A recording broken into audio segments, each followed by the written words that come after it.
Good evening, and thank you for attending. My name is Lisa Maurer, and I'll be the moderator for this evening's debate. Before we begin, please silence all phones and electronic devices. Additionally, please refrain from any interruptions to the debate as it is being recorded for on-demand viewing and post-captioning services. The Citizens Clean Elections Commission is the sponsor for this evening's event. The Clean Elections Act is a campaign finance, reform, and public education measure initiated by Arizona citizens and passed by voters in 1998. The system provides clean funding for qualified participating candidates who agree to abide by the Clean Elections Act and rules. These include contribution and spending limits, forgoing special interest money, and participating in commission debates. We encourage audience questions, so please utilize the note card given to you when you entered the room, write a question on it, and hold it up. Our volunteers will pick up the cards and deliver them to me. If you need additional cards, just raise your hand.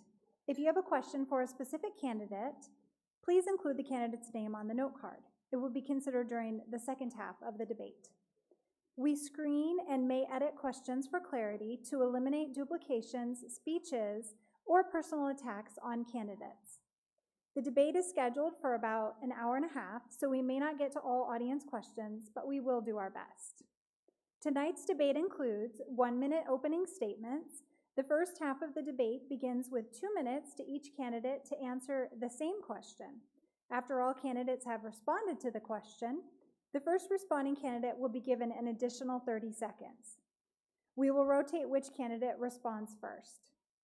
The second half will allow a different question per candidate with 1 minute to answer and an additional optional 30-second comment. And then we'll end with 1-minute closing statements. We ask that you remain polite to all of the candidates and give them a fair and uninterrupted hearing, no matter how strongly you may agree or disagree with anything being said. Tonight's participants are Michelle Harris, a Democratic candidate for State Senator, District Number 13, and Clean Elections participant. Sina Kerr, a Republican candidate for State Senator, District Number 13. Tim Dunn, a Republican candidate for State Representative, District Number 13. Joanne Osborne, a Republican candidate for State Representative, District Number 13. And Tom Titsura, a Democratic candidate for State Representative, District Number 13, and Clean Elections participant. The order in which the candidates will speak has been determined by alphabetical order by last name, starting with the Senate for opening comments, and will progress from that starting point. The order for the second half will be determined by reverse alphabetical order by last name, starting with the House. We will go ahead and start with the opening remarks. Michelle, will you start the opening remarks, please? 1 minute. Well, thank you to Arizona Clean Elections for hosting this event, and thank you to everyone for attending. I'm Michelle Harris, your Democrat candidate for State Senate. I grew up in Buckeye, and 4 generations of my family live here in Arizona. It's my home, and I want it to be a place that's welcoming for all Arizonans to prosper and succeed. For 21 years, I served my country in the Air Force as a Russian and Serbo-Croatian linguist. I retired, moved back home, and served my community. I intervened in a wastewater case to help lower water bills for my residents. And now I hope to serve you. Whether it's jobs and wages, water bills, access to health care, severe drought, or the desperate state of public education in our state. These issues affect me and my family just like you and yours. Thank you. Up next, Sina. Good evening, I'm Sina Kerr, and it's my privilege and honor to serve as your current state senator. I want to thank the Clean Elections Commission as well for hosting tonight's event. I've lived in Buckeye since 1964. I married my high school sweetheart, who is a third-generation dairy farmer, and together we have been in the dairy business for 38 years. We have a son and 3 daughters who are all married, and we've been blessed with 11 grandchildren so far. At the Senate, I serve on the Natural Resource, Energy, and Water Committee. I also serve on the Transportation and Technology Committee. I've been working on the issues that are so critical for our district and our state, water and rural issues, the economy and jobs and education, just to name a few. Thank you all for being here. This is such an important part of our process that we have, and I look forward to our discussion this evening. Thank you. Tim. Good evening. Thanks for being here. Thanks to the Clean Elections Committee for hosting us. And it's very important that you guys are all here and listening to us, and even look at us later online. But it's been an honor to be your state representative since February. And I'm a third-generation farmer from Yuma. We have my wife and I have 4 Sport Clips haircuts, 2 are in Yuma, one's in Buckeye and one's in Goodyear. So we're invested in the Maricopa portion of the district. I have 2 sons. One's working on our farm and our grain company now. The other one's just enrolled in the Air Force, and he's doing his learning to be a linguist. But I look forward to talking about major issues that affect our state, like water, rural affairs, veterans issues, education, and the economy. We have 5 military installations in our district, so it's very important that we discuss those. So I look forward to talking about that, and thanks for being here. Thank you. Joanne. Thank you. Thank you all for being here. Thank you for putting this on this evening. I know there's a lot going on tonight, and so I'm also thankful to the ones that may be watching this later. I am Joanne Osborne, and I'm a 4th-generation Arizona native. My family came here in 1880, and my husband and I have been married for 32 years. We have 4 children and 3 grandchildren, but we've also been in business together for 28 years. We own Osborne Jewelers, which locally has been a business out here since '96. And of my 4 kids, I have 2 teachers. One is a charter school teacher at a high school. The other one is a teacher up at Estrella High School and also the sports medicine teacher. My oldest son is a wildland fireman and a captain for BLM. I have been the vice mayor and city council member for the city of Goodyear for the last 11 years. I've also, for the last 5 years, sat on the Abraza West Hospital Board, and I've been on AMLA, which is Arizona Municipal Water Users Association, for the last 2 years, which makes up the 10 cities that are 50% of our population for our state. Oh, stop. Thank you. Tom. Yes, thank you. I'm a newbie here. I've only been here for about 18 years.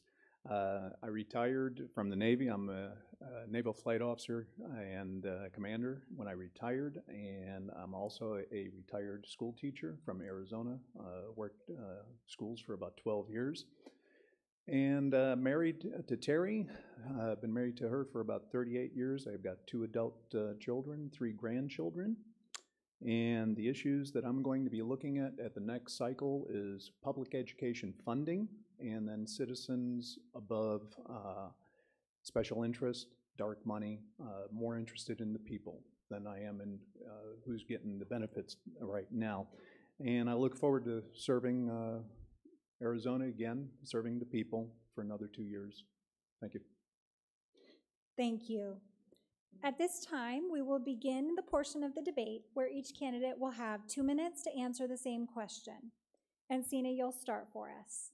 The first question is, if elected, what would be your top priorities and what would be the first piece of legislation you would want to submit?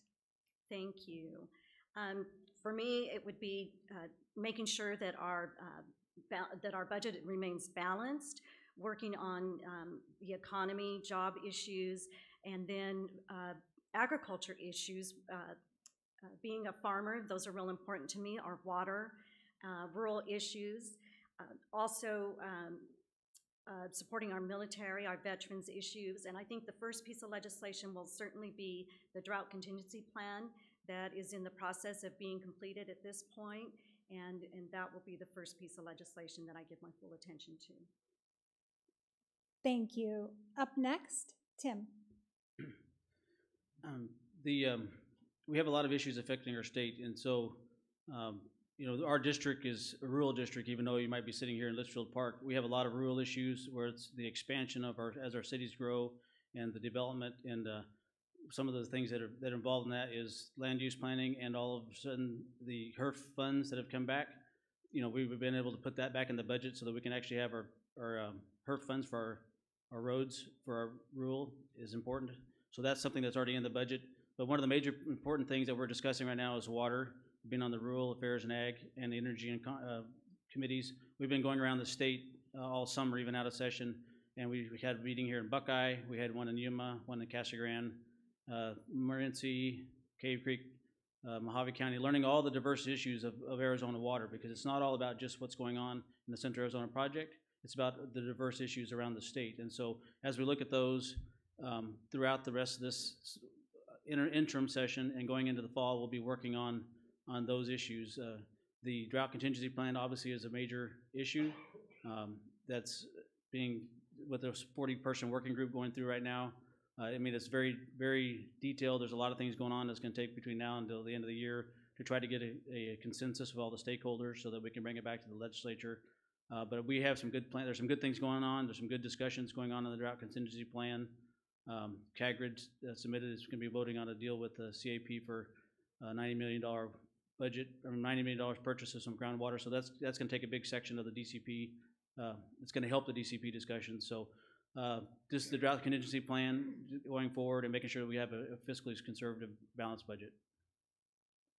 Thank you. Joanne. Thank you. Well, as a leader in this state for the last 11 years, you watch what's going on and what's affecting your citizens in your city. And there's been quite a few aha moments that an Arizona native like myself says, you know what, I think I need to be up there and giving my own opinions on some of these things. And that's what's kind of driven me, because there's a lot of issues that we're facing. Water is the #1 thing in my mind that has to be solved this next legislative session. And the drought contingency plan is key to that. Like I said, the last 2 years I've been on AMWA, and water has been just such a huge conversation for our state. Let alone we know how much has rained the last couple weeks. But education is the other one. And I care deeply about our future, our children's future. I care deeply about the fact that we've had teachers leaving their profession because they're not getting paid enough. And that is something that I care deeply about. And I told you I have children that are teachers, and I've seen, you know, that issue. And we want to keep them in our schools. We want that longevity. That's what's best for our children, and that's what's best for these teachers that went to school to want to become a teacher. I've also been on the hospital board, and I know that in the next year we need to start discussing what's going on with Medicaid. You know, we have had money coming from the federal government that will start to go down, and that leaves us with some decisions to make, and I don't believe in kicking the can down the road, so we need to discuss that. And lastly, I know, especially out here in Goodyear, I've seen what infrastructure does for communities. And from the time I was on planning and zoning to when I had to resign Goodyear, we went from 21,000 people to 84,000 people. I've seen what infrastructure does, and investment in infrastructure will help bring us the jobs and the corporations that we want out here. Thank you. Thank you. Tom. Yes, thank you. Yeah, there's a load that we're going to be looking at over the next 2 years. And for me, my priority is, again, education funding. We need to get this straight. It includes, or it's going to entail, charter schools. We're going to have to make decisions on charter schools. I understand the thing about balancing a budget, but the thing about it is we got to get money into the budget so we can balance better. And in one of the other forums, I brought up the fact that this is an evolution for me. I started this in April. Okay, I was like a regular citizen, just like you, and I decided I got tired of listening to what the legislature, the Republican legislature, is doing to our state, and why we don't have any money. CPS, DPS, they're running out of funds. They need people, they need equipment, they need resources, and our education system, our public education system. And what I've learned is that we have things that are called tax expenditures, okay? These are taxes that we do not collect. About a year ago, if I'm correct, the Department of Revenue, Arizona Department of Revenue, let go a number of people that were used to collect these taxes. So we don't have anybody collecting, we don't have enough people collecting our taxes, number one. And with these tax exemptions, I've got 30 seconds. In these 30 seconds, what I'd like to tell you is There's a organization, Arizona Center for Investigative Reporting. Look at them on the internet. They will explain about tax exemptions. And then please look up the Arizona Center for Economic Progress. They will also discuss and demonstrate to you why we need to stop all this tax cutting for our funding of schools. Thank you. Thank you. Michelle. Thank you. You've heard the others up here talk about the drought contingency plan, and I completely agree with that. It is one of the top priorities for the state, coming up with the plan and then also implementing legislation to implement the plan once everyone agrees to it. We have to do that. After that, we have education funding that needs to be increased and needs to be a priority in our state. We have also got to take a look at public charter schools. We need to put transparency and oversight into where taxpayer funds are going in the public charter schools. The rules aren't the same for the public charter schools as they are for the public schools. And then also, we need to increase the revenue coming into the state. We need to take a look at the corporate tax loopholes that are currently in place, reevaluate those, see if those are functioning as we want them to, and if they're not, cut them, because we need to increase the revenue in order to increase education funding. Education has got to be a priority in this state. That's our future. That's our children's future, and that's our future workforce. And that has to be one of the priorities going into the next legislative session. I don't think any one piece of legislation has priority over the others. I believe that we need to be working on many issues, those that I've talked about, and also those that have been told to me as I've been walking around, knocking on doors, talking to so many people in this district. There are quite a few issues, not only the HERF funding, but services within our state on many different levels, as well as to the cities within our district. So I believe in working on all of these priorities. Thank you. Sina, you have 30 seconds to wrap up this topic. Yes, I wanted to mention that education funding is also a priority for me, and we'll continue to work on that. I'll be able to explain, I'm sure, later on in the debate that Arizona has made, that we have made great strides, and I've been very honored and happy to support teacher pay increases. Thank you. We'll move on to the next question. Tim, you'll start us off this time. The question is, what do you think the role of government should be in helping Arizonans and their families get out of poverty?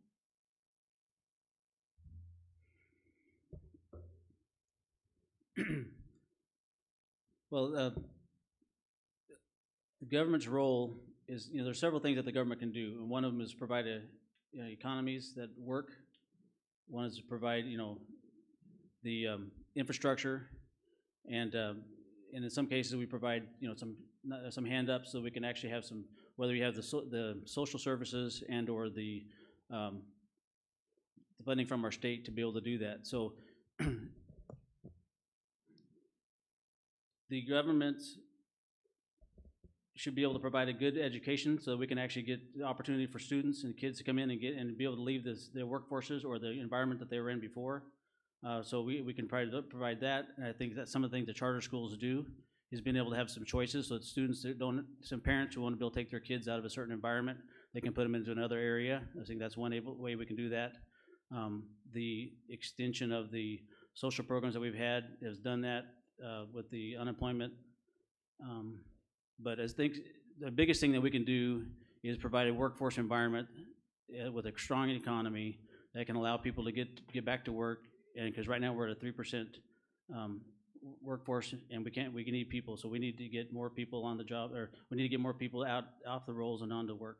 So the government's role is just to provide a good system for that.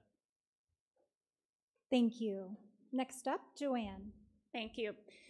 Well, something that I've always believed in, and I believe that has been successful for the city of Goodyear, is that we've been laying a foundation for success. Government's role is not supposed to be in everything, but it should be laying the foundation for success, and that means, obviously not the city, that you're looking at education. But at the state level, that is our responsibility. And so we want to make sure that our children are educated. We want to make sure that our children are reading at their grade level. We want to make sure that our children are graduating from high school. We want to make sure that the businesses that are here are going to have a workforce that allows people to make a good living and a good wage, and that means training and workforce development. Now, all of these things, many of them can be done at the private area and partnerships between different organizations. But we can also, as a government, do a hand up and not a handout. And some of those things can be like for parents that truly are working, but they need help with daycare. Or they have some skills, but maybe they need to refine those skills, and helping with that workforce development. Helping people get out of poverty is a really critical thing, but there's a lot of great nonprofits and there's a lot of great churches that also can be helping that. And so sometimes government just needs to be the facilitator to bring those groups together, because we can figure these things out together. The government doesn't have to be the answer to everything, but the government can bring people together and then step back and watch wonderful things occur. I've seen it happen, and I know it can work. Thank you. Tom? 2 minutes? Correct. Okay. Ladies and gentlemen, my parents came here as refugees after World War II. I remember my, excuse me,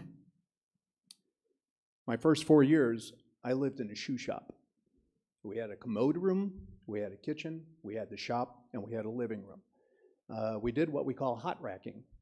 We had 2 beds, we took turns sleeping in them. I slept with my mother. We did not have a bathtub. We washed in one of those wash tubs that you can wash clothes in. What do you need to get out of poverty? Number one, you need a good minimum wage. Without that, my old man, my mother, they never would have made it. Second thing that you need a good public education system. My brother and I were both brought up on public education systems. When he graduated, he was given the opportunity to join the Marine Corps, go to Vietnam, come back, and get his citizenship. And then he started school on the GI Bill, which gave him money and a stipend to continue. For me, we both went to the same high school. I went on to college. We started college together. When I started college, they gave me a scholarship because my family was poor. Both of us graduated. I didn't have to pay for my tuition because they gave me the scholarship, and I was able to get a $1,000, believe it or not, that was a lot of money at that time, a grant from the federal government, which I paid back, a school loan. It was affordable. Our community colleges, they're knocking football out of the programs. We need to make community colleges accessible to the poverty folks. We got to give them hope. We got to give them something that they can go to, okay? We got to make it affordable. College for community colleges and for the universities. We got to start giving more scholarships to these kids. Thank you. Thank you. Michelle? Thank you. I think there's many different things that we can do. One of them is available and accessible public transportation where people live to make it easier for them to get to and from jobs. And it opens up the marketplace. It opens up the workforce environment for people. The other thing, like Tom discussed, is our community colleges, both here in Maricopa County and also Arizona Western College out in Yuma. We should be investing in these colleges. They can be reactive, they can be flexible to train to the work environment that is currently within our district. And I think we should be heavily investing in those areas. I also think that it's important to work with the different cities and towns that are within the district. They know the needs of their residents and the people in their communities. That's why I think it's important to form a close relationship with city council and people that work in the different areas so that when things come up and people and programs need help, they need changing, then we can work with the cities to give them what they need. Thank you. Sina? Thank you. I think one of the most important things that government can do is to facilitate and create an environment where we have a healthy economy, where we encourage our job creators, our economy growers to come to create those jobs, to encourage entrepreneurs to live out their dream, open a business. I believe then also education is absolutely key. From early education on up, it starts there, continue on through, through high school, through college, through, maybe it's not college for everyone. Being able to have adequate funding for our JTEDs, our CTE programs, incredible opportunities there for success for people. So I think having a very healthy economy is key, and that economy drives everything.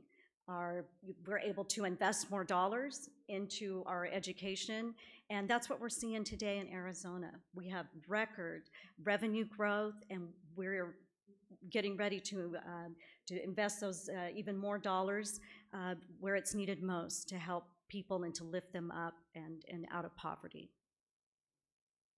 Thank you. Tim, you have 30 seconds to wrap up this topic. Getting people out of poverty. Well, I have one of my employees is a single dad raising an 8-year-old, and he doesn't make a whole lot of money, but makes too much money where he doesn't qualify for the free lunch and for his assistance for daycare.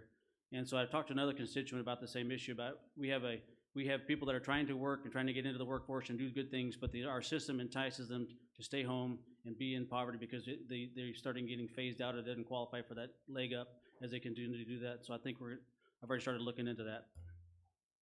Thank you. We'll move on to the next question. Joanne, you'll start this for us. There are questions from the audience as well as from the Clean Elections website around water. And so we'll do this question. Water is a scarce and valuable commodity in Arizona. Conservation measures will need to be adopted in the near future. Do you agree with that statement? If so, what specific measures will you propose that we will continue to meet the needs of urban and agricultural interests? Thank you. Well, we should never stop conserving water. We live in the desert. Some people forget that, but we always need to conserve. In Goodyear, the last 2 years, we have had a citizens committee that came together that put together a citizens water conservation actual manual for us to go by for as we grow and things that we look at. But it's back to balance, because some people think that conservation in the desert means that everybody's landscaping should only be, granite and cactus. But there's a balance, because we also need to have those greenscapes, and we need to have open space, and we need to have areas of trees that allow us to be able to cut back here and there when we do hit these points. And there is balance, and people forget about that sometimes. And I think we all need to be thoughtful of where we live, and for the fact that for the last 18 years we've been in a drought. We may be appreciating, like I said, the last couple of weeks, some good rain, but that doesn't stop the fact that we are Arizonans and we have to remember to conserve. And when I grew up, it used to be the thing of, oh, make sure you're brushing your teeth and you turn off the water while you're brushing teeth. That seems silly, but you know what? Those are the things that stick with you all your life, and those are just the ways of life that we are to be here. But I think it's going to take balance, and some people forget that, and that includes even agriculture. People think that we should get rid of farms or we should get rid of things like that, but you know what? That goes back to that balance. You look at the golf courses that are all around here. Well, guess what? Many of these golf courses are watered with effluent water. That means they're recycled water. Those are the kinds of innovative things we want to continue to look at. How do we use every single drop of water that we have, whether it's remediated, which, oh darn, I had one more thing. Okay. I get 30 seconds, don't I? At the end, you do. All right, Tom, 2 minutes. Okay, we got to get beyond this. Okay, I understand everything about conversation or conservation of water. That's grand. We have to make our agreements as to who owns what puddle of water that we're going to have left in Arizona. But the main thing is you got to understand that global warming does exist. Right now, it has been determined that we've got four things going on now. You already know we don't have snowpacks at the end of the winter. That dissipates because we don't get enough snow. Number two, precipitation patterns because of global warming are now changing. We are not going to get the water that we expected because it's moving farther north because of the warming. Number three, longer seasons, the plants are sucking up the water. We're going to be losing it to plants. Number four, evaporation. The longer it stays hot, the more evaporation we have of the surface water. Okay, it's just a scientific fact. Now, what am I getting at? Tim was at I was in Yuma, I was watching TV, and I decided to watch a C-SPAN section. And Tim was there, and he was there with Lisa Otondo and Charlene. They were talking about water. And my gosh, there was a Canadian, a snowbird that got up there and said, we live up in, was it Alberta he was talking about? Why don't you guys pipe the water down from Canada?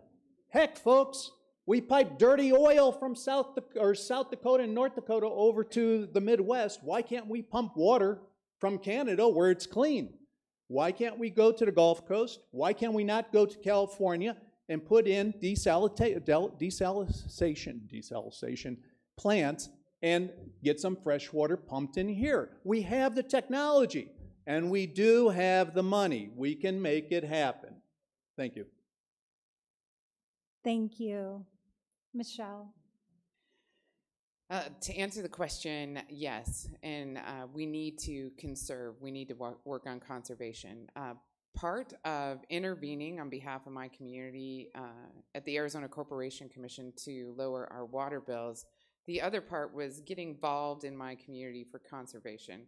We set up a local group of volunteers, and what we did was we went to individual homes, people that had high water bills, and we taught them how to conserve. We taught them where to conserve. We walked them through their irrigation system to explain to them how to fix and conserve their own water. And it taught me quite a bit, actually. So yes, conservation and education is a huge aspect of that. I've done it within my own community with my residents, and we need to do it on a larger scale as well. We also need to take a look at other aspects of conservation. We need to take a look at building codes for new buildings. I've also seen smart meters for water meters that will notify you when you're using above average water consumption for your home. And it sends you a message so that you can hunt it down prior to getting your next really elevated water bill, which comes as a surprise and a shock to you. So there is technology, there's also education. All of this needs to be packaged together in order for us to help conserve our resources. Thank you. Sina? Thank you. So on our farm, we use our water at least 2 times, if not 3 times. I feel like we have always known as agriculturalists that, our resources are so finite. And so farmers have led the way in conservation practices, and we just keep getting more and more efficient as technology and new emerging, tools are available to us. And so I love that Goodyear holds that, the conservation clinics. I think it's so important. And I think that we just, what would be so helpful is to, keep getting the word out, encouraging our urban areas, and also, as farmers, that we continue to save every drop that we can. And it is all about conservation. And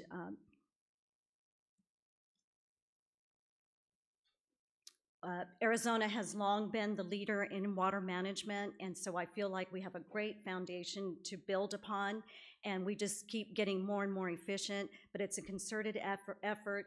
It's something that we have to do very intentionally and always be on the forefront of our minds. And my little grandson reminded me the other day when I was washing a pear for him, and he said, Lala, it sounds like you're wasting water. And I said, well, I'm washing your pear for you. He says, it still sounds like you're wasting water. So I love that that is getting taught to our children, and I think it's just very important that we continue to do that, and we can't do enough to conserve. Thank you. Tim? Conservation, yes. We definitely have to do a better job than we have been. If you go back, our state was built on good water management, whether you go back to 100 years ago when SRP was built, or you go back when the first dams were put on in the lower Yuma Valley, when they were starting to dam up the river to irrigate their farms and fields. You know, then we can speed up till we did the 1980 groundwater code and building of the CAP.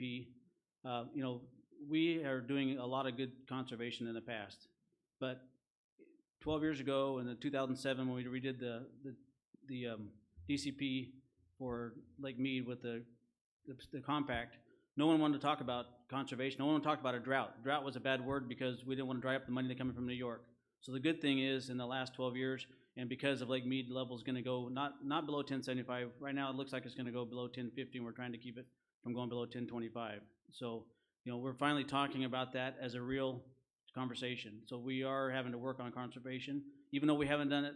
Even though we've done a good job in the past, what we've done, we're all patting ourselves on the back, is not going to get us where we need to get to. So everybody has good plans. We're going to continue to work on that, but we've got to do a much better job of conservation going forward. And that's because we are, you know, and some people are asking, why do we have to help with Pinal County agriculture? Because that's the mitigation piece. That's going to be the fluctuation whenever you have a problem when the water gets cut off. So all these things work together so that we can actually have the CAP can flow and water can keep coming onto the taps. You have to have a buffer system. And so we're walking on the greatness that we've done in the past, and we can get there. There is enough water, but we have to conserve going forward. Thank you. Joanne, you have those 30 seconds to wrap up this topic. Thank you. Well, what I was going to say is something that, you know, back to every precious drop needs to be captured the best we can and reuse it, even if it's been bad water. For example, we have a Superfund site that goes from Goodyear through Litchfield Park, and we know the water that we've been getting from that Superfund site, we've remediated it, and all that water has gone to our ballpark to take care of the grass of the ballpark. Those are great, innovative ways. It also took infrastructure to get that water there. No. It was really short, 30 seconds. Thank you. All right, we'll move on to the next question. This time, Tom, you will start for us. What is your stance on immigration reform? This is from an audience member, or and the border wall. Okay, immigration reform. For here, I'd like to do the reset. Push the reset button. Let's go back before we had SB 1070. That's my opinion. I think SB 1070 was probably one of the worst things that had happened here as far as immigration goes. And the reason I feel that way is when it hit, not to mention any names, but we took a lot of resources away from where it should have been in protecting our citizens all throughout the state and put it to immigration in a place where this has been going on forever, this immigration problem that we've had, right?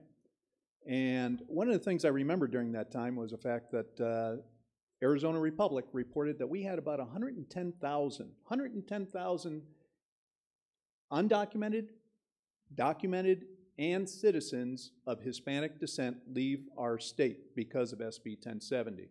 Now you think about it. When you get up in the morning, every morning and the whole day that you go through, how much does it cost you to survive one day?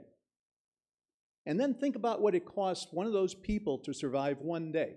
And then multiply it by 110 or 110,000 people. That's how much money we lost in our economy.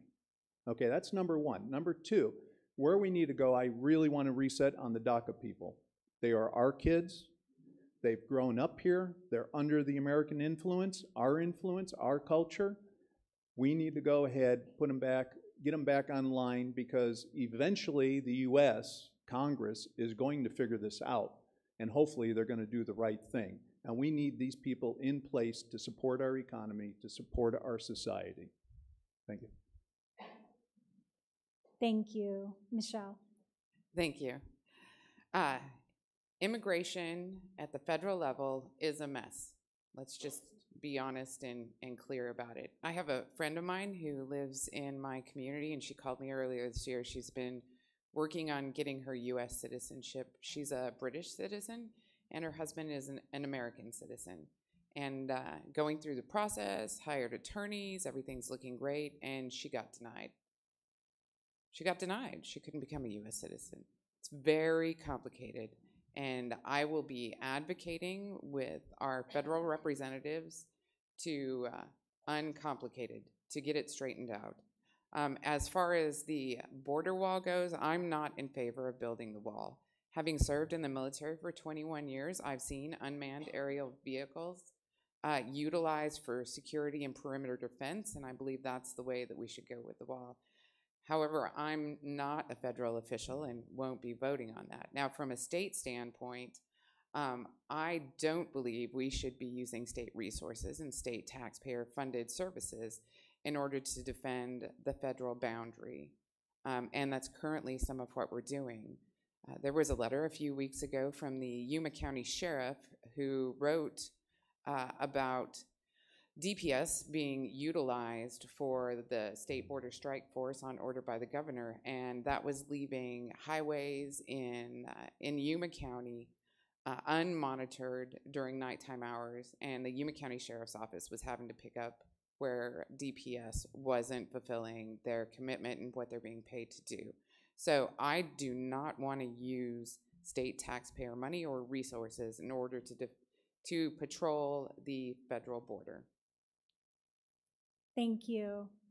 Sina. Thank you.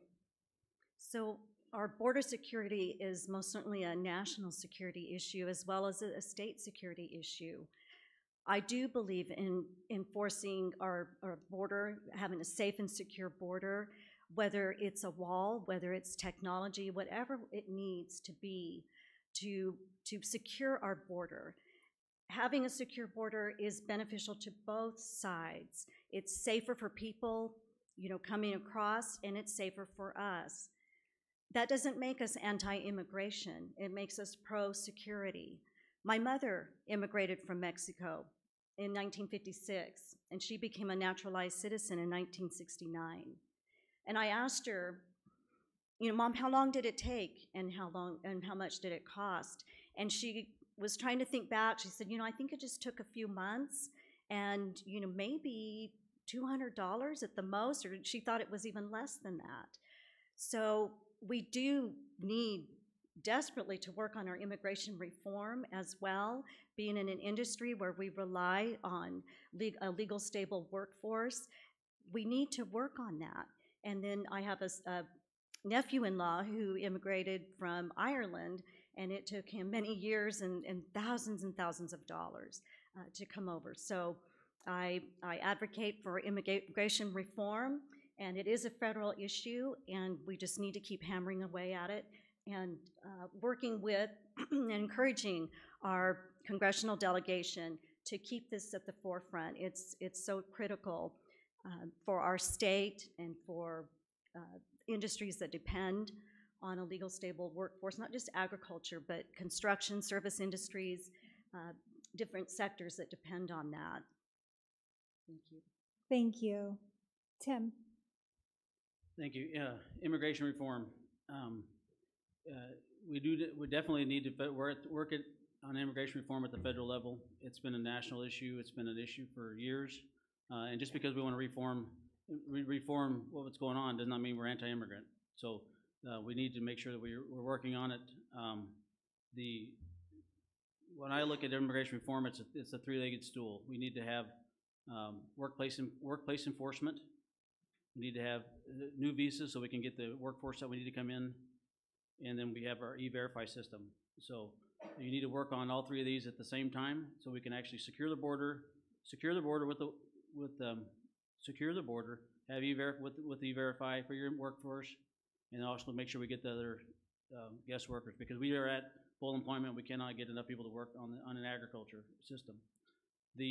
On the wall, I do support President Trump the building of the wall, and that doesn't necessarily mean a physical structure. There's certain places that we have to actually put in technology to make sure we support that wall. Yuma is the only one of the places in the whole country that's deemed occupationally secure. We've been dealing with this issue for many years, but we finally are having the assets there to actually secure the border. When I remember as a kid, you just had people coming by looking, through, being chased by Border Patrol all the time in the town, and so we actually have a system that works, but we need to make sure we have visas that come so we can have employees. But it was brought up with DACA. DACA, we can fix with the plan that Trump has. We can fix the DACA situation. We finally are talking about chain migration. That has been always the issue that stops it at the federal level, is because we allow somebody to come in with chain, to get DACA here. You want 20, 30 people to come along with them, and we just can't have that many people. It goes from 750,000 to more. So that is why we actually are going to probably get something done with DACA, because you're actually working on the chain migration situation of it. Thank you. Joanne. Well, call me a stickler, but I demand that our federal government do the job that we've elected them to do, and I'm getting tired of it, and I want them to do it, and I want immigration reform passed. As for the wall, I do believe that there's areas of our state that need the wall, that need the actual physical structure. But then I think there's a lot of areas that don't, that do need, with the technology we have, there's other ways to monitor our border, and that should be used. And I remind people all the time that 40% of the people that are here illegally came here legally with a visa or some other way of getting here, and they stayed. That had nothing to do with the border wall. We all know that we don't want the smuggling here. We don't want the sex trafficking here. We don't want the drugs brought here. We want security and safety. And we demand that, and we should be afforded that, and our federal government should be doing that. But we need to be open for business and for trade. Mexico is a great partner of ours. And just as Mr. Dunn stated, we need to have those employees that have those visas that can come and go across that border very easily. A good friend of ours is a major construction contractor, and he is always fighting for employees to be on the job for his trade. Those are things that are important. We know how much tourism comes. We know how much money we have with that great border with Mexico, and we need to make sure that that doesn't stop. And lastly, as an Arizona native, I've known people here illegally, and I've known people here that were coming here legally, and it took them years to become a citizen. This has got to be fixed, and DACA has got to be taken care of. Thanks. Thank you. Tom, you have 30 seconds to wrap up this topic. Okay, many good things said about the immigration thing here for Arizona, many good things.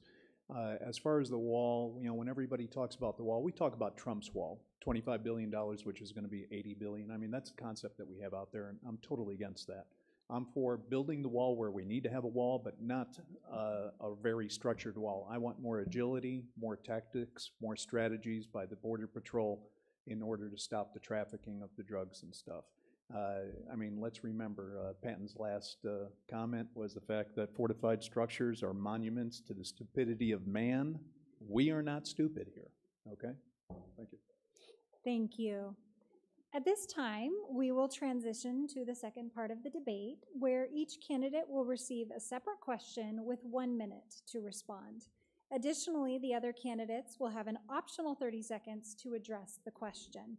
Remember that you can still submit questions via note cards and direct them to specific candidates. The first question is for Tom. And Tom, your question is, do you believe in mandatory recycling? Why or why not? Mandatory? Yes. I appreciate it, and I think that we need to do it. Why not? You gave me a tough question. I wasn't ready for that one. I recycle all the time, and it's going to save us energy, it's going to save us money, it's going to save us landfills, pollution. We actually have to start thinking a little more about the products that we make and what we make those products out of. I mean, you remember those big tube TVs we used to have? There was a guy who used to say, hey, I'm going to recycle your tubes, you know, and they collected them. And it was here in Arizona. We were paying them $1 million a year to do this or something of that nature. And what was he doing? He was putting them in container crates, shipping them over, I think, to Nigeria, and those people were dumping them into their lakes. That's not the idea of recycling. And the material that we make our TVs out of, we need to start changing our technology on things. Thank you. Thank you. Would anyone like to weigh in?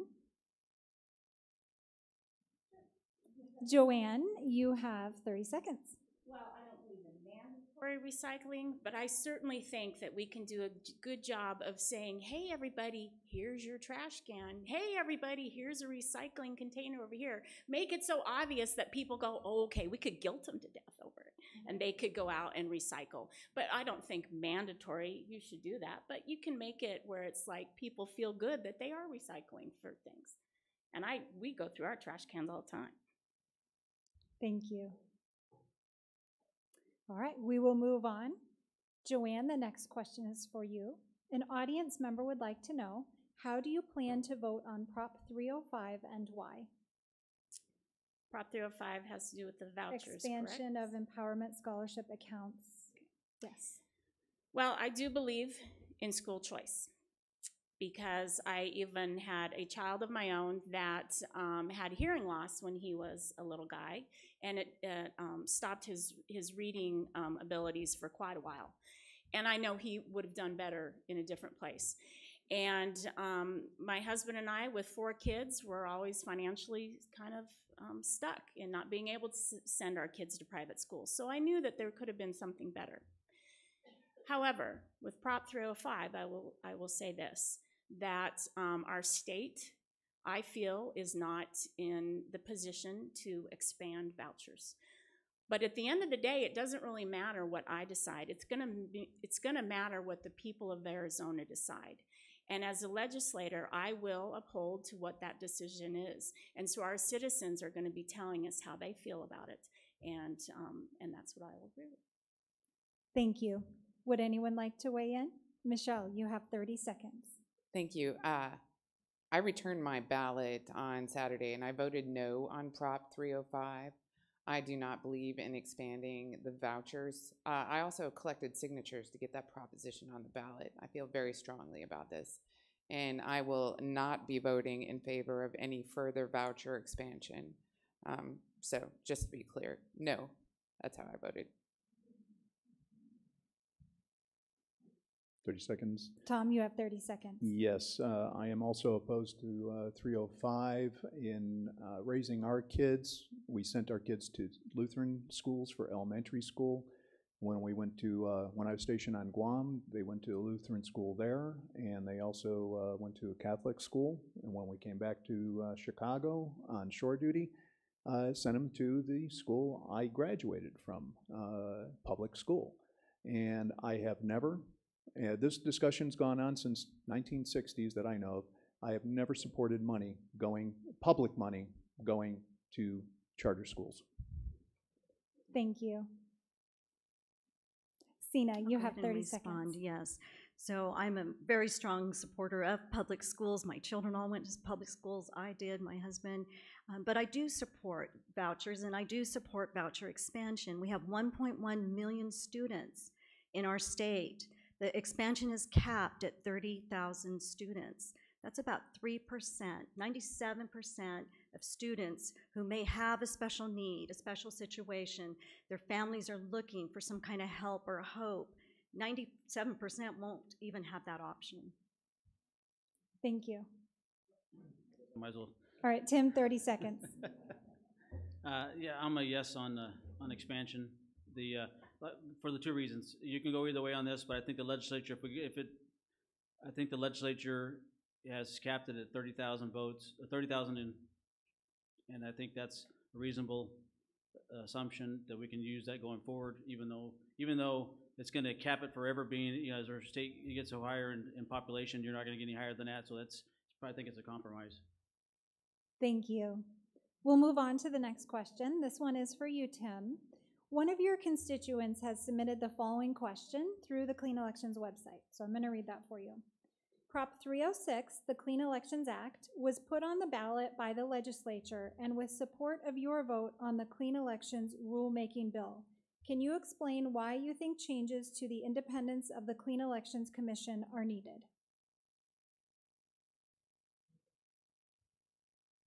You said it was 306, or was that? This is Prop 306.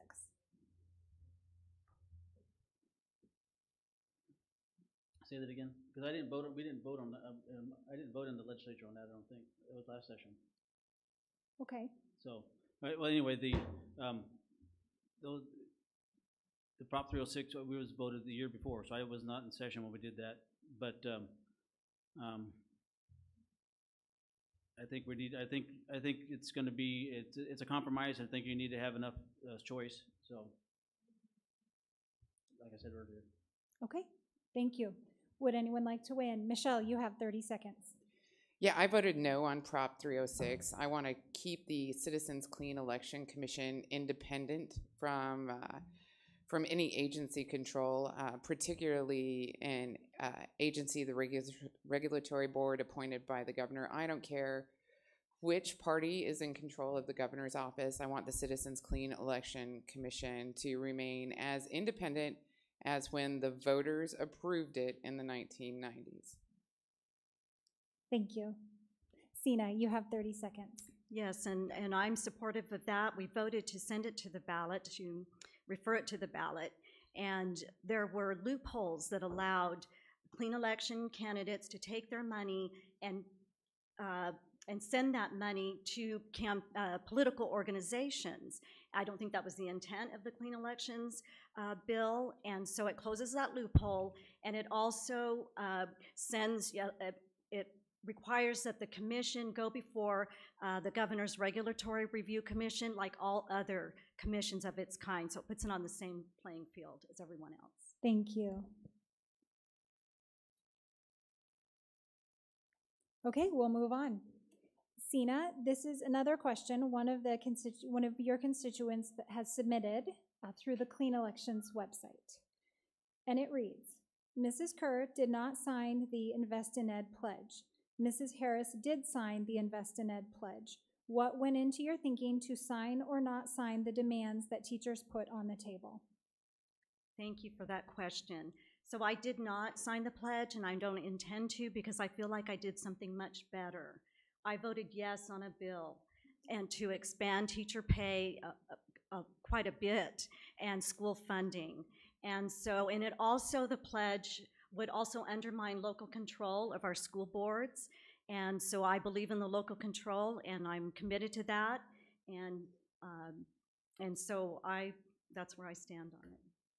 Thank you. Okay, Michelle, you have 30 seconds. Thank you. I did sign the pledge.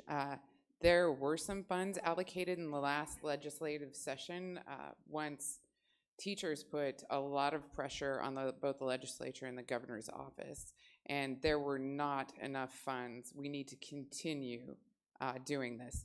Signing the pledge in no way undermines local control. What it says is that we want a dedicated revenue source to go to education funding, and then that funding would be delivered to the districts, and then the boards would decide how that it was spent. Thank you. All right, we will move on. Michelle, the next question is for you. An audience member would like to know, do you support or oppose Prop 127? Why? What would you do in the Senate to support the use of clean energy? That's 1 minute. Yes. Okay, you have 1 minute. Thank you. I'll probably talk longer than that anyway. So I do support Prop 127. I did vote yes on Prop 127 to establish new renewable energy standards for the state. I would like to have seen the Arizona Corporation Commission start doing this years ago. However, they haven't. And it's time that it's put in front of the voters to see if the voters support that.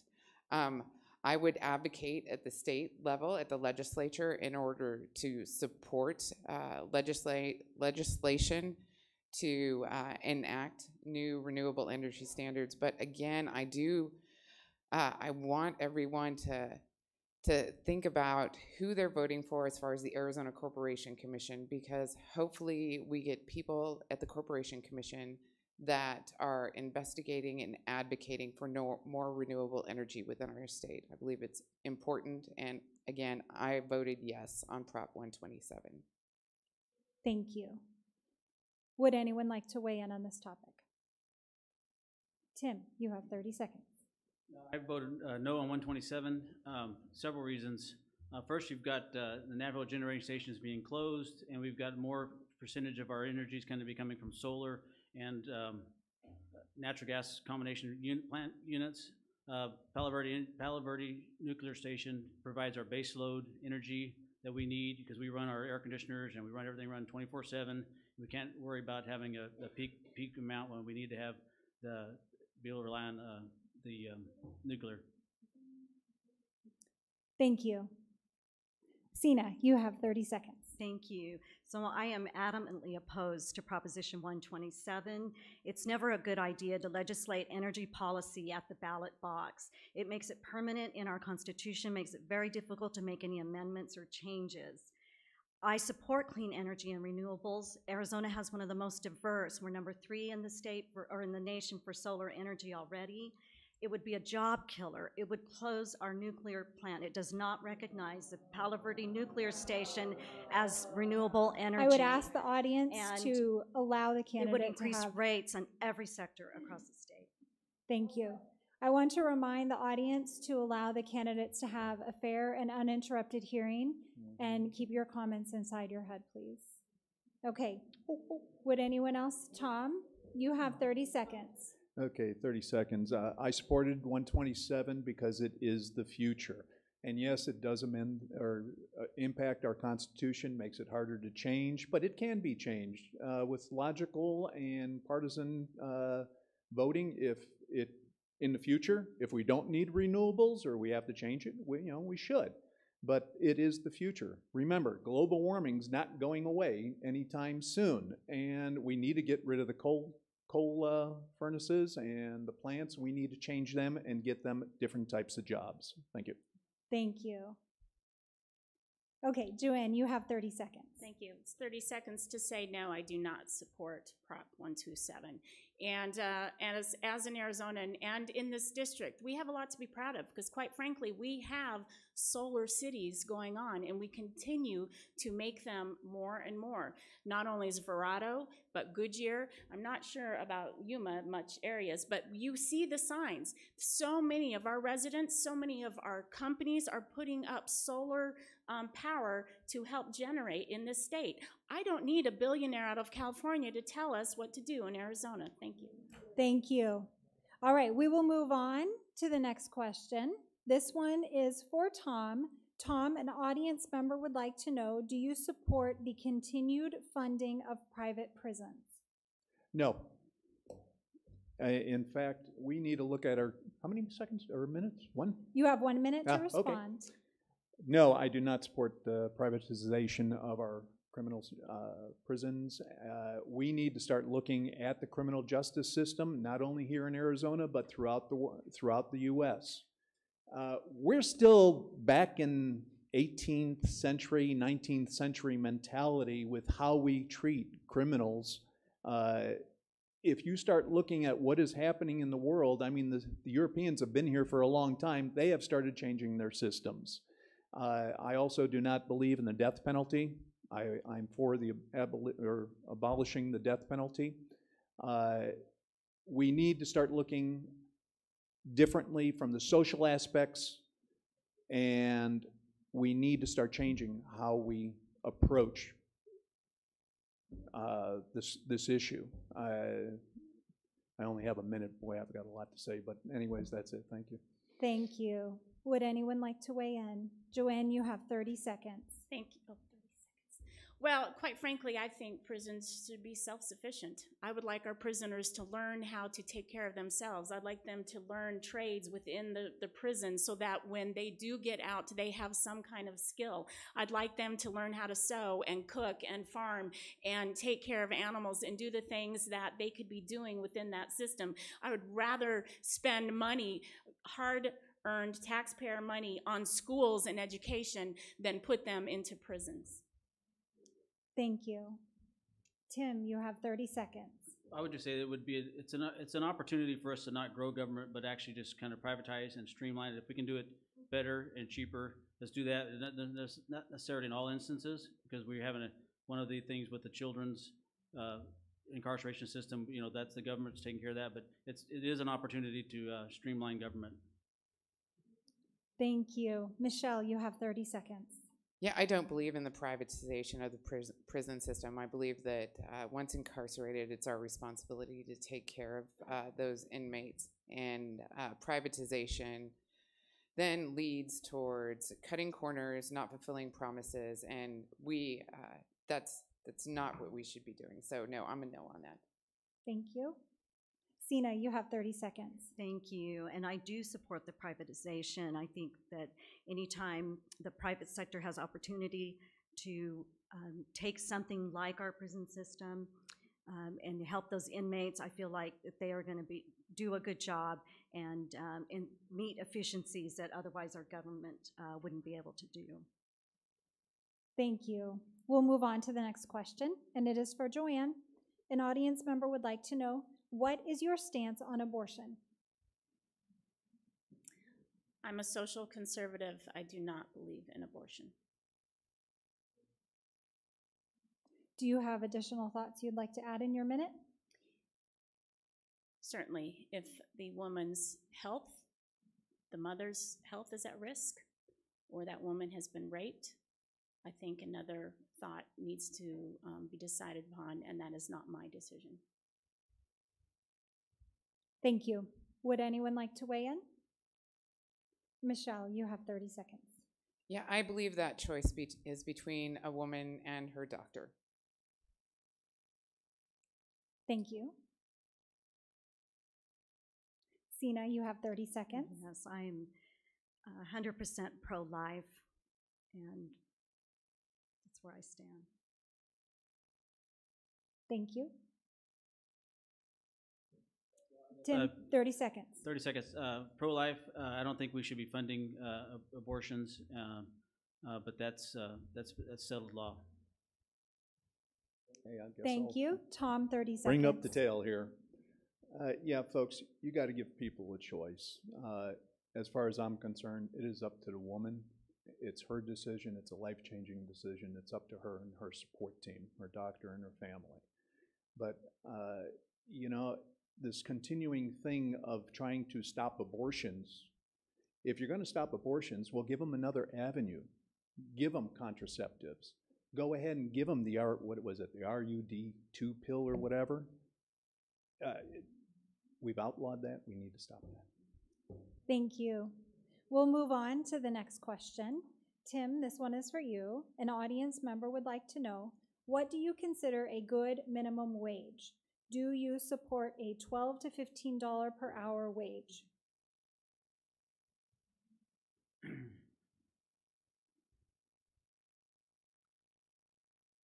If you go to the, it all depends on where you live at. The minimum wage that's in now is in some areas is good. It is hard to make it ends meet, but you can see the small businesses when they change to the $10 an hour wage. It's hurting some of the small businesses. They're hiring less people, using part-time people. So as we move to a $12 to $15 minimum wage, it's gonna hurt small employers. And but you know, if that's the will of the people, that's where it's headed. But I think that you're getting into that $12 range is probably. I mean, to make and to support a family, it's going to take more than that. But I don't think as consumers you can afford to pay $15 to $18 an hour for minimum wage and going to be able to go and partake in those services. So it's kind of a catch-22. So I would probably stay as maybe go to 12. Thank you. Would others care to weigh in? Tom, you have 30 seconds. Yeah, I'll try to get two statements in here. Think about it. Back when I started working, minimum wage was $1.10 an hour, and a loaf of bread cost 19 cents. Nowadays, the loaf of bread costs over $2, and minimum wage was still at $7? I mean, well beyond or far below. We need to raise the minimum wage. We need to keep it up with inflation, let it keep on growing. And the second thing is that what we need to do is raise wages across the board somehow. Thank you. Thank you. We'll move on. Oh, no, go ahead, Sina. Yes, 30 seconds. So I think the minimum wage is getting melded into a living wage. Being a farmer, there are some sectors of businesses that just aren't able to support more and more increases in minimum wage, especially in agriculture when we don't set our prices.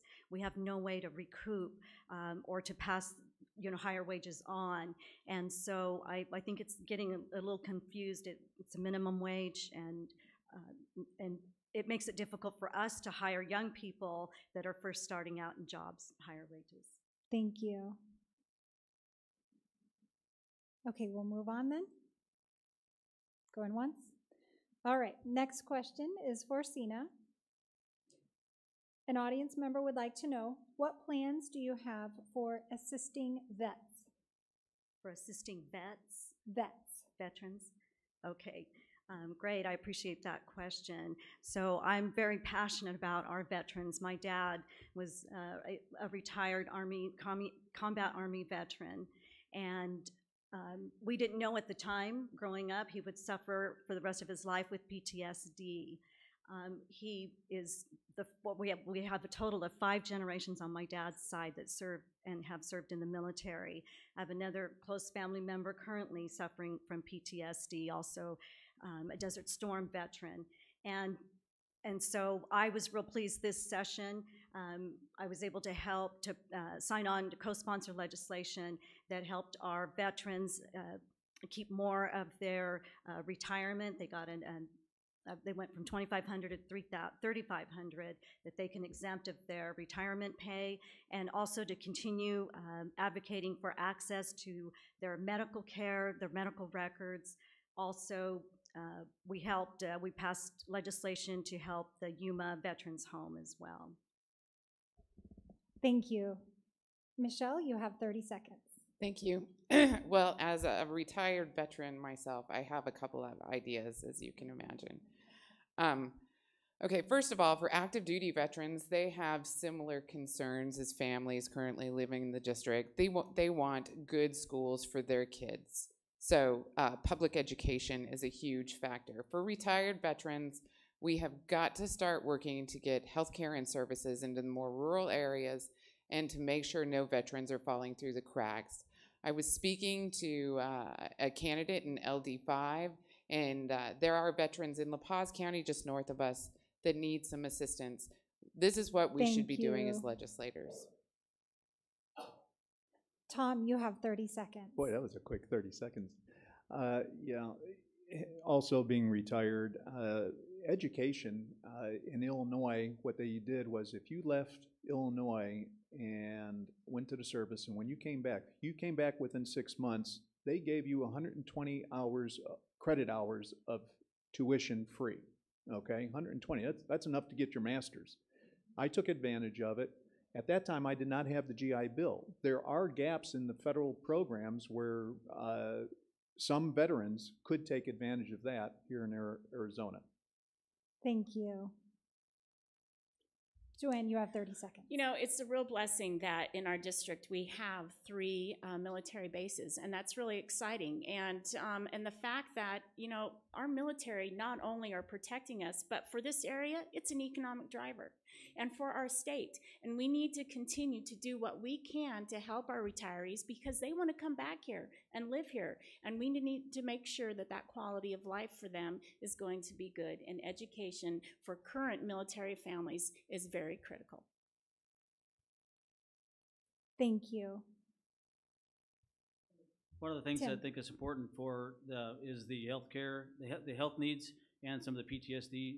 I've talked to several people in our district that are trying to get access to those systems, and I think that's just something we got to focus on to make sure that the state is doing everything it can to push the government and cooperate with them.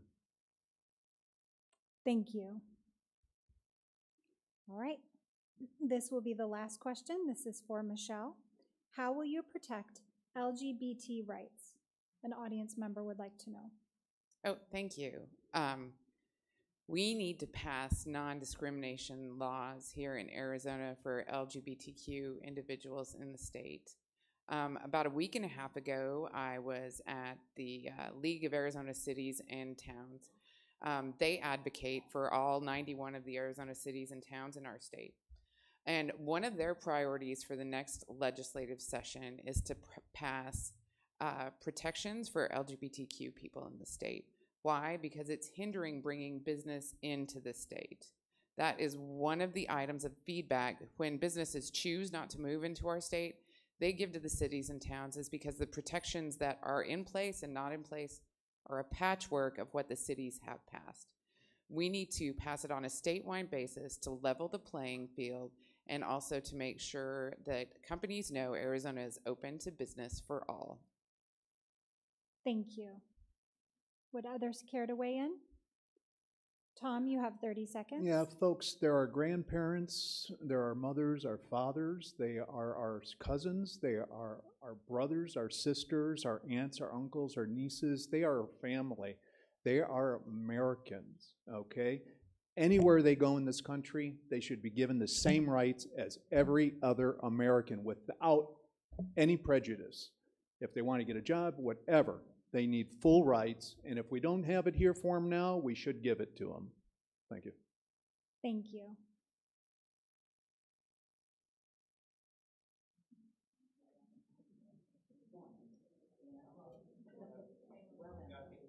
Anyone else care to weigh in before we move to closing remarks? Okay. All right. We are going to move then to our closing remarks. And our first statement will be given by Tom. You have 1 minute to give a closing remark. Can I have 5? You have 1.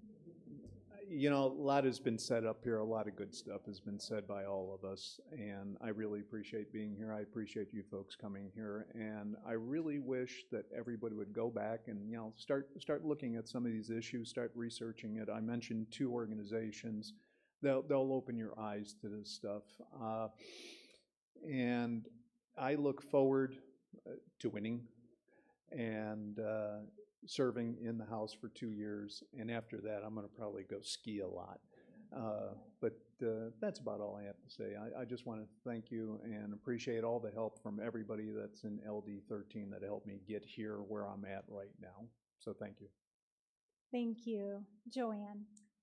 Well, thank you again for being here and being engaged. I really do appreciate it. As I told you before, you know, a leader recognizes where work needs to be done, and I have the experience and I have the knowledge to take that with me to the state.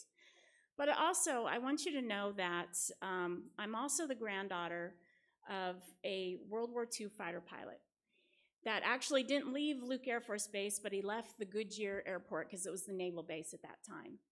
And that was the last time our family, I wasn't born yet, but the family had seen him. 2 weeks later, my father was born. He was killed overseas. And I've always held on to the fact that he went and he did this for us. He did this for our country. He did this for our family. And I will always respect that, and I will always do my best to serve you and to know that there are responsible things that we need to have answers to, and I will do that. They're not always things that everybody agrees about, but I will do that for you, and I ask for your vote. Thank you. Thank you. Tim. Thanks again for coming tonight. It's been a good chance to discuss issues, and we may not always agree on every issue, but that's how we have good debate and how we move things forward, because when you open and listen to somebody's conversations about their opinion, then you might change yours a little bit or change it a lot. But that's how we work, and that's how we move forward, and that's how we legislate. We're all Americans, and we all have this country first, and even though we might disagree on certain issues, I want to earn your vote, and I look forward to representing you. Thank you. Sina. I want to thank you all too for being here. Again, it's just so important, and it's so encouraging to see so many of you here being involved in our process, in our election process. It means so much. And it is and has been a great honor to represent you in the Senate and to be your voice. I care deeply about our district, our state, and I know full well that every piece of legislation that we pass has a profound impact on each and every one of us. This is your seat, and I know who I answer to. I'm 100% committed to being accessible, available, and accountable, and I'll continue to listen to you and to learn from you and to serve you to the best of my ability. And I'm not only asking for your vote for the general, but I am committed to earning your vote every single day. On November 6th, I ask for you to vote for Sina Kerr for Senate. Thank you. Thank you. Michelle. Thank you. Okay, my husband's going to freak out now because I just totally threw out my closing statement, so you should watch his face here for a second. Okay, first off, thank you for coming tonight, and I want to say thank you to everyone that has supported me and helped me up to this point. Because of you, we have knocked on something over 7,000 to 8,000 doors, made I don't know how many thousand phone calls, sent out text messages, had multiple events in Yuma, Wickenburg, Goodyear, and Buckeye. So thank you. I decided to run because I thought our district needed someone that was accessible and accountable to the voters. And that has been my sole focus for this campaign. So thank you for coming tonight. I hope that I have earned your vote, but not only your vote, also your trust. And if you have any other questions, please see me after the event and I'll answer them for you. Thank you. Thank you. To our candidates, we thank you so much for participating in our forum. And to our audience members, we thank all of you who took time to come and inform yourselves before voting. We encourage you to visit www.azcleanelections.gov/voter-dashboard for a customized experience to find information on the election, the candidates, the issues, and to view this debate on demand. Please fill out the debate evaluation form and return it to one of our volunteers. Your feedback is important to the commission and will help improve future debates. Thank you all for coming tonight, and you are welcome to stay and speak directly with the candidates. Good evening.